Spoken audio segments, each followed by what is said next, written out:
So hello everyone, my name is Aditya Shivhare और आज हम लोग बात करने वाले हैं डायमेंशंस ऑफ बिजनेस इन्वायरमेंट के बारे में, जो कि हमारा टॉपिक नंबर 2 है of the chapter business environment. तो यार इसके पहले मैं आपसे एक स्टोरी शेयर करना चाहता हूँ कि जब मैं क्लास 11th में था तो हम लोग को फाइनल एग्ज़ाम्स में बहुत बड़ा शौक लगा, क्योंकि जब हम लोग बिजनेस स्टडीज़ का पेपर देने गए ना तो वहाँ पर 90% ऑफ द केस स्टडीज़ थी। अब हम सब लोग बहुत ही ज़्यादा डर गए कि यार मार्क्स कैसे आएंगे, हमने अभी तक केस स्टडीज ज़्यादा सॉल्व नहीं करी थी। बट एक घंटे के बाद जब हम लोग पेपर कर रहे थे, हम लोग के रियलाइज़ हुआ कि एक्चुअली में केस स्टडीज़ बहुत अच्छी होती हैं, क्योंकि उसमें आपको हिंट्स मिल जाते हैं। और वहीं पर अगर आप डायरेक्ट क्वेश्चंस की बात करो तो वहाँ पर कोई हिंट ही नहीं होता।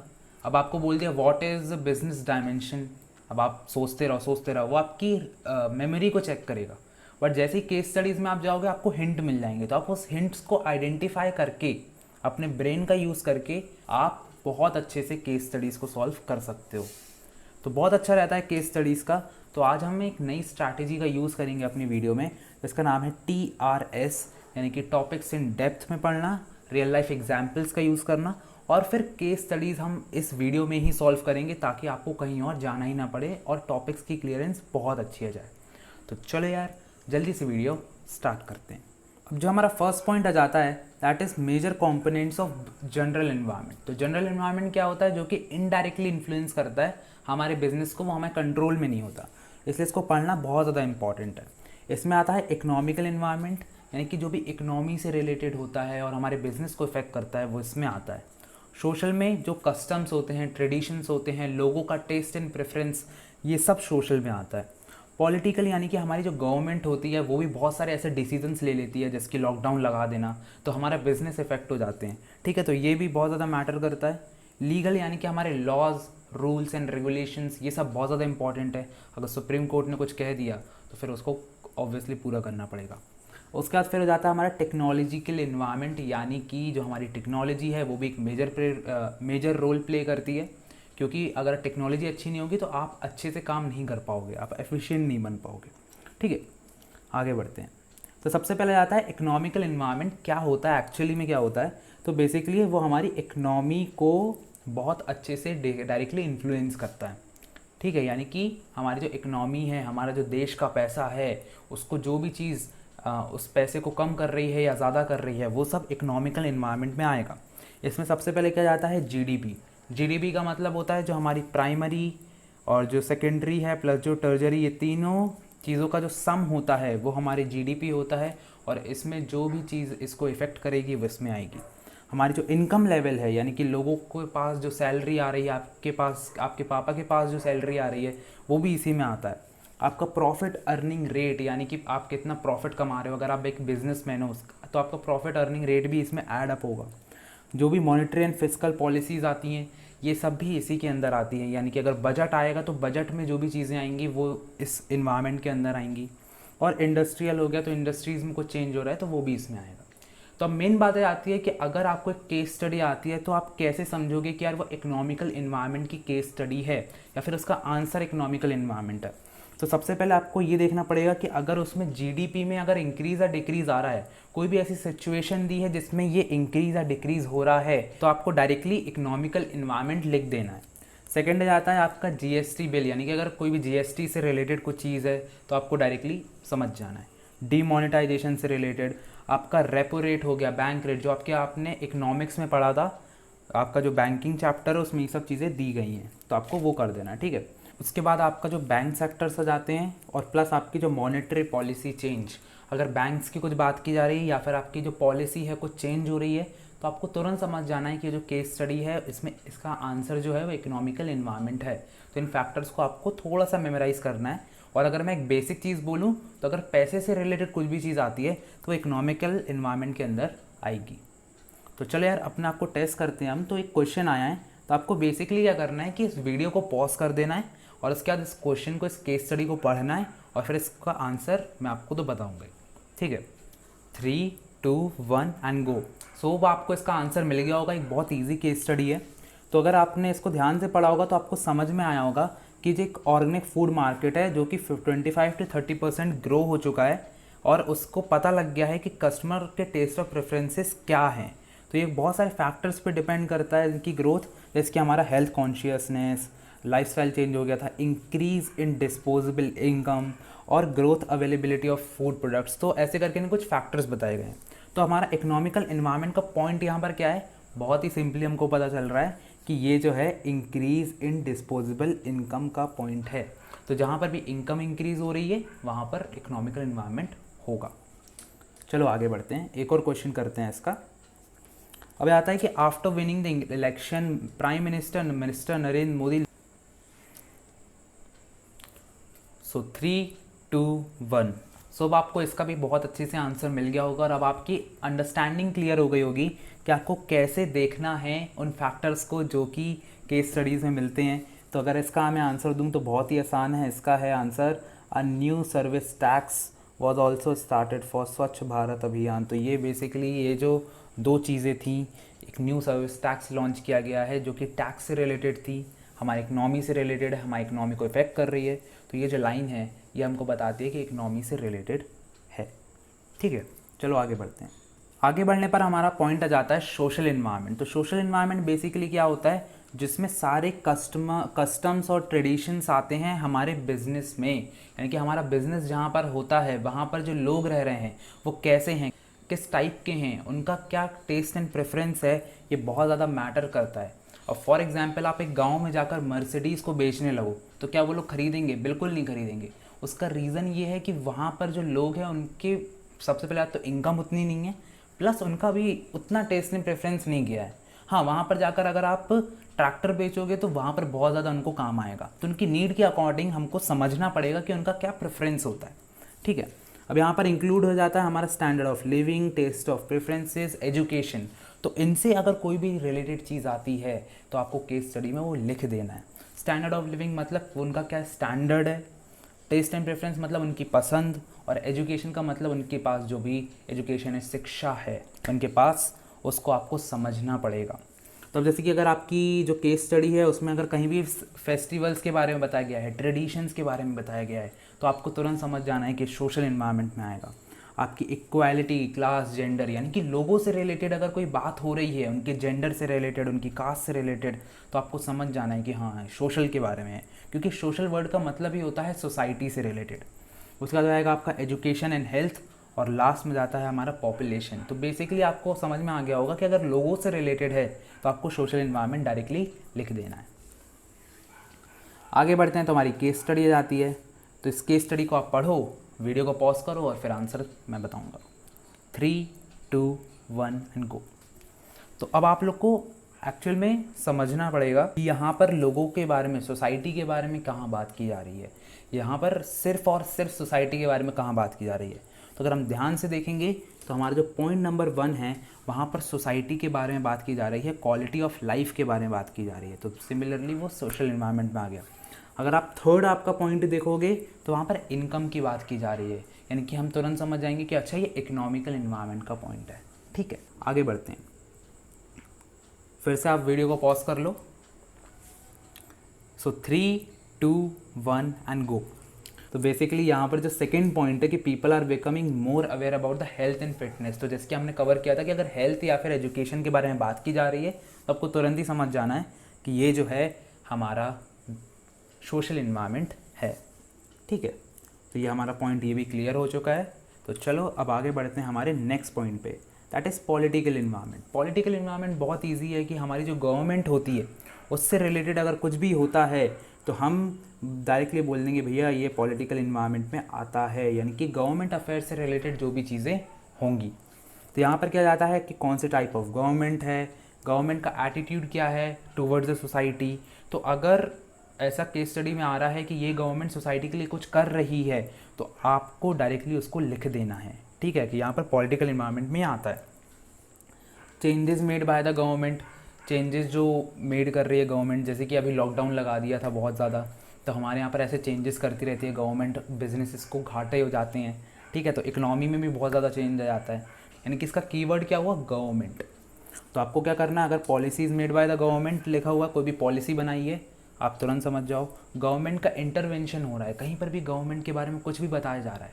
ठीक है, और थर्ड हो जाता है doing something for the society, यानी कि अगर वो सोसाइटी के लिए कुछ नया कर रहे हैं, कोई लॉ पास कर रहे हैं, कुछ लेकर आ रहे हैं, तुरंत आपको कर देना है।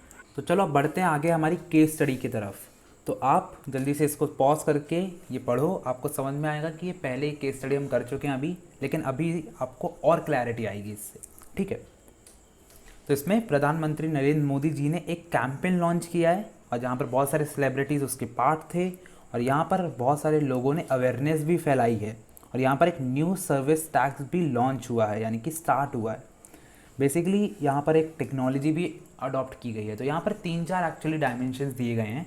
तो अगर आप ध्यान से देखोगे और आपने पढ़ा होगा और आंसर निकाला होगा, तो जो फर्स्ट वाली जो लाइन है दैट इज़ कि mister Narendra Modi launch a campaign of Swachh Bharat and invited celebrities. ये जो कैंपेन ऑफ स्वच्छ भारत को लॉन्च किया, यानी कि गवर्नमेंट एक नई स्कीम लेके आई, नई पॉलिसी लेकर आई, तो ये हमारा किस में आ गया, पॉलिटिकल इन्वायरमेंट में। सेकंड यहाँ पर बोला गया है कि जो people in general in society बहुत ज़्यादा अवेयर्ड हैं किसकी तरफ, हमारे जो क्लीनिनेस है अराउंड देयर एरिया, तो ये किस में आ गया, हमारा जो सोशल इन्वायरमेंट था।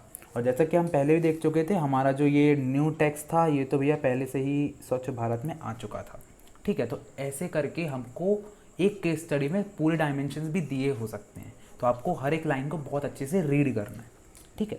तो चलो बढ़ते हैं आगे एक और केस स्टडी की तरफ। तो फिर से वीडियो पॉज कर लो।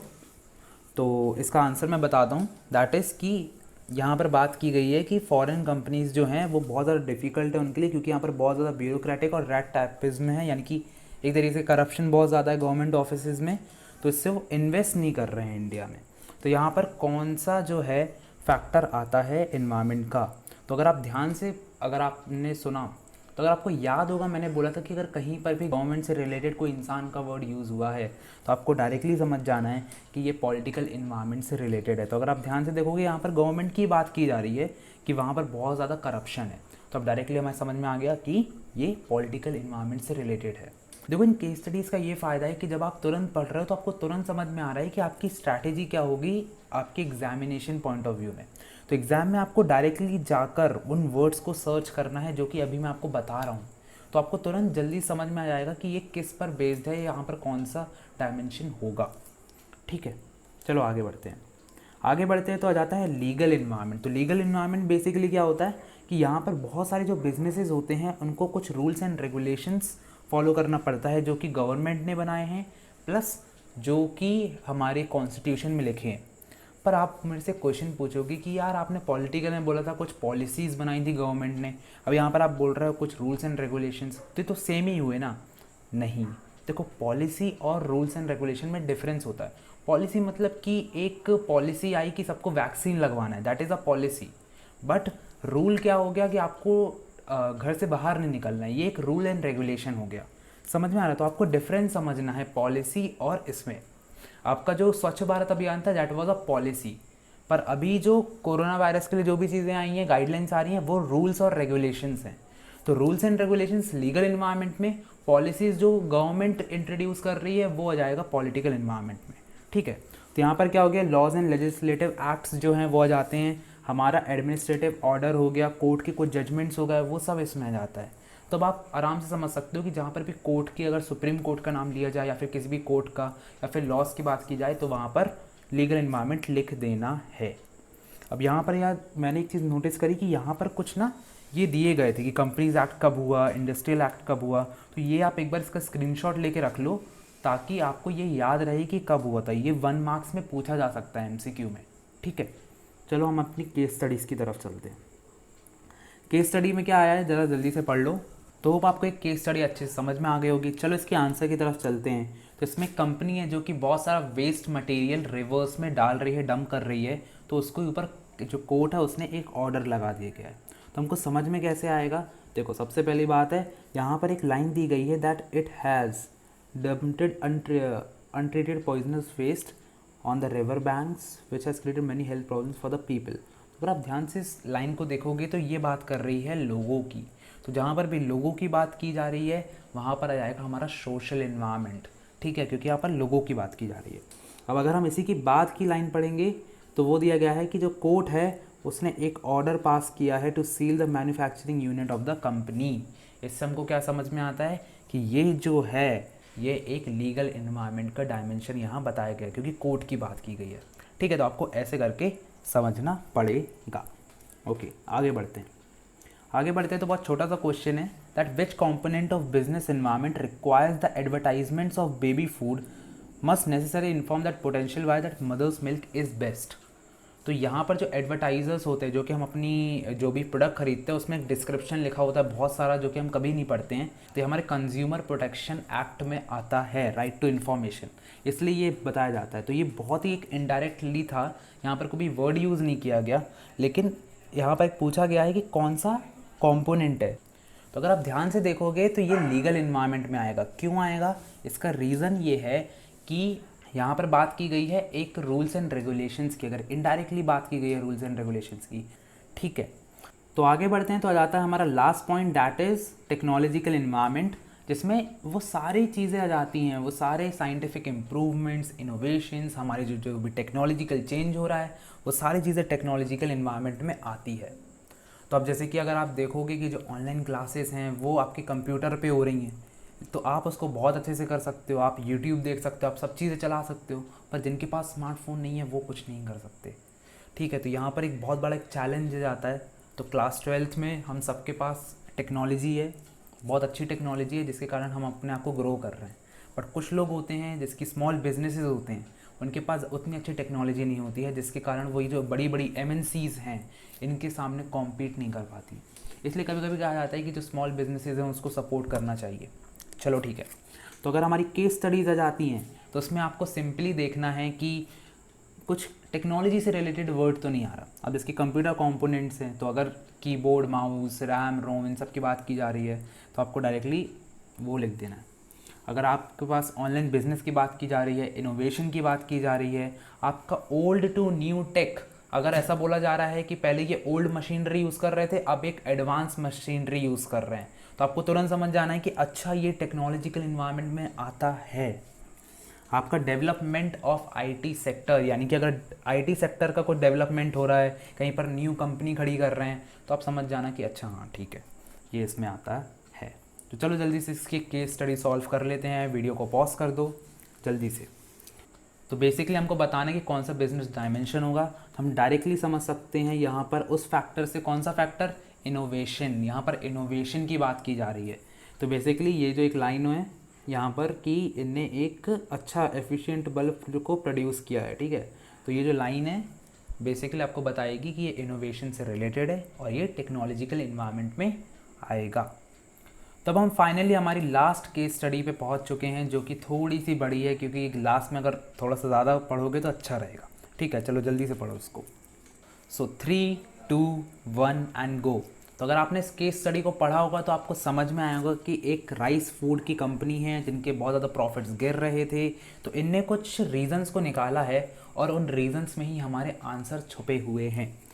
को पढ़ा होगा, अगर आपने फर्स्ट इसके रीज़न को पढ़ा होगा तो यहाँ तक ये जो इसकी लाइन दी गई है ना, यहाँ तक आपको लगा होगा कि यार ये जो है लीगल इन्वायरमेंट में आता है, क्योंकि यहाँ पर एक नई एक्सपोर्ट ड्यूटी बनाई गई है। लेकिन जैसे हम इसके बाद पढ़ते हैं, the foreign demand has gone down, यानी कि गवर्नमेंट ने एक्सपोर्ट ड्यूटी को बढ़ा दिया है। तो ये तो हमको बताता है कि हाँ यार लीगल इन्वायरमेंट में है, उनने एक नया ऑब्वियसली लेकर आए हैं, एक्सपोर्ट ड्यूटी को बढ़ा दिया है। लेकिन जैसे हम यहाँ पर पढ़ते हैं कि जो फॉरेन डिमांड है वो कम हो चुकी है। डिमांड, अगर आप ध्यान से पढ़ोगे कि डिमांड आपने सबसे पहले कहाँ पढ़ा था, तो वो पढ़ा था इकोनॉमिक्स में। तो उसने इस चीज़ को शिफ्ट कर दिया है टू इकोनॉमिकल इन्वायरमेंट, सिर्फ इस लाइन ने। तो बेसिकली आएगा हमारे इकोनॉमिकल इन्वायरमेंट में। सेकंड आता है हमारा due to availability of other eatable substitute the taste of people is diverted from rice. इसका मतलब है कि क्योंकि दूसरे प्रोडक्ट्स आ चुके हैं तो ये भैया आप चावल नहीं खाने वाले, राइस नहीं खाने वाले। तो ये लोगों से रिलेटेड है, ये कस्टमर के टेस्ट और प्रेफरेंस से रिलेटेड है। तो ये जाएगा हमारा सोशल इन्वायरमेंट में, ठीक है। तो ये जाएगा सोशल में, या आया हमारा इकोनॉमिक में, ठीक है। उसके बाद फिर आता है due to strain with neighbouring countries government and our countries government export is affected. तो बेसिकली अगर आप देखोगे यहाँ पर कंट्री की गवर्नमेंट की बात की जा रही है, गवर्नमेंट वर्ड की बात की जा रही है, तो ये जाएगा डायरेक्टली हमारे पॉलिटिकल इन्वायरमेंट में। और एक चीज़ हमने छोड़ दी थी, दैट इज़ कि जो कॉम्पिटिटर है उनने एक नई टेक्नोलॉजी मंगा ली है जो कि राइस की है। तो ये बेसिकली उनने एक इनोवेशन किया है, टेक्नोलॉजी लेकर आए हैं। तो ये आएगा हमारा टेक्नोलॉजिकल एनवायरनमेंट में। तो होप यार आपको वीडियो में समझ में आया होगा कि कैसे हम केस स्टडीज़ में आइडेंटिफाई करते हैं बहुत सारी चीज़ों को एंड कैसे हम पता लगाते हैं कि ये किस डायमेंशन के बारे में बात कर रहे हैं। तो यार अगर आपको वीडियो पसंद आई हो तो लाइक करो, सब्सक्राइब करो, कमेंट करो और ज़्यादा से ज़्यादा शेयर करो। मिलते हैं अगली वीडियो में, तब तक के लिए ऑल द बेस्ट।